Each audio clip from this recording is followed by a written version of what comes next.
নমস্কার বন্ধুরা, টুকিটাকি রান্নাঘরে আপনাদের সবাইকে স্বাগত।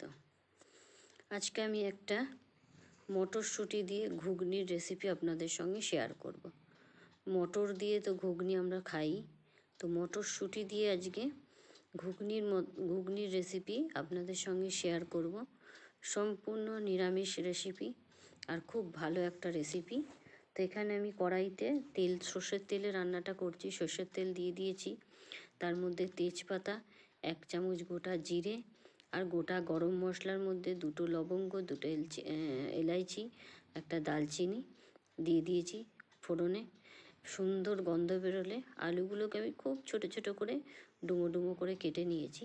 একটাই আলু নিয়েছি ছোট ছোট করে কেটে, দিয়ে আলুটা দিয়ে একটু জাস্ট তেলের মধ্যে নাড়াচাড়া করে নেব। বেশিক্ষণ না, 1-2 মিনিট একটু নাড়াচাড়া করে নেব। খুব ভালো একটা রেসিপি এটা, রুটি বা পরোটার সঙ্গে দারুণ লাগে। মটরশুঁটির এই ঘুগনির রেসিপিটা খুব সিম্পলের মধ্যেই করার চেষ্টা করি, ঘরের সমস্ত জিনিস দিয়ে। তো দারুণ টেস্টি হয়েছিল খেতে, তাই আপনাদের সঙ্গে শেয়ার করছি। এর উপর আমি আলুগুলো একটু ভাজা হলে তারপর মটরশুঁটিটা দিয়ে দিলাম। মটরশুঁটিটা দিয়েও আমি একটু ভাজা ভাজা করে নেব, তাহলে বেশ ভালো লাগবে। আলুটাও একদম কাঁচা না দিয়ে একটু ভেজে করে নিলাম।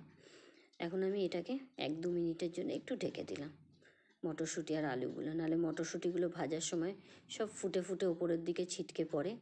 তার জন্য আমি একটু ঢেকে দিয়েছি, বেশি না 2-3 মিনিটের জন্য ঢেকে দিয়েছিলাম।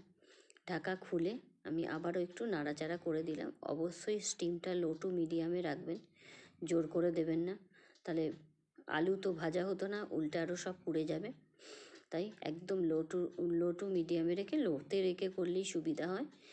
এখানে আমি গ্যাসটা একদমই লো করে দিয়েছি, দিয়ে আমি মশলাগুলো অ্যাড করে দিচ্ছি। কিছুই না, সিম্পল মশলা।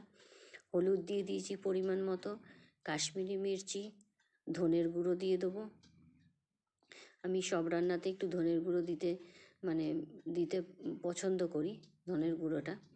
এখানে আমি ধনের গুঁড়ো দিয়ে দেবো। দিয়ে দিলাম 1 চামচ আদা বাটা, 1 থেকে 1.5 চামচ আদা বাটা দিলাম। তার সঙ্গে ধনের গুঁড়ো, জিরের গুঁড়ো দিয়ে দেবো। ধনের গুঁড়ো দিলাম,